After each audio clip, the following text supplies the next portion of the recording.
পণ্ডিত হেমচন্দ্ৰ গোস্বামীৰ ১৫৩ সংখ্যক জন্মবাৰ্ষিকী উদযাপন উজান বজাৰস্থিত বিবেকানন্দ কেন্দ্ৰত বিশেষ অনুষ্ঠান। পণ্ডিত হেমচন্দ্ৰ গোস্বামী ন্যাসৰ উদ্যোগত জন্মবাৰ্ষিকী উদযাপন কৰা হৈছে। অনুষ্ঠানত উপস্থিত থাকে বহু কেইগৰাকী বিশিষ্ট ব্যক্তি।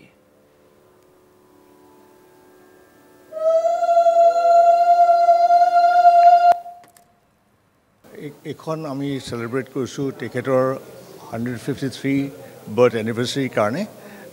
আমি মেইনলি তেখেতৰ এইটো জন্মদিন অনুষ্ঠান এখন সেলিব্ৰেট কৰিছোঁ যে আমি তেখেতে যোনবিলাক কাম কৰি গৈছে সেই কামবিলাক আমি পাহৰি নাযাওঁ, তাৰ পৰা আমি ফাৰ্ডাৰ আগলৈ আগবঢ়াব পাৰোঁ।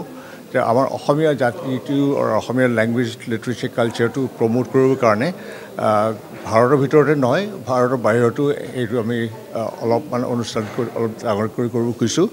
তেখেতৰ ঘৰটো কাষতে আছে। এই ঘৰটো আমি এখন centre of learning for Assamese language literature and কালচাৰৰ কাৰণে এটা বনাই আছোঁ। এবছৰ ১.৫ বছৰমানৰ লাগিব শেষ হওঁতে। তাত এটা অডিটৰিয়ামো বনাম আৰু তাতে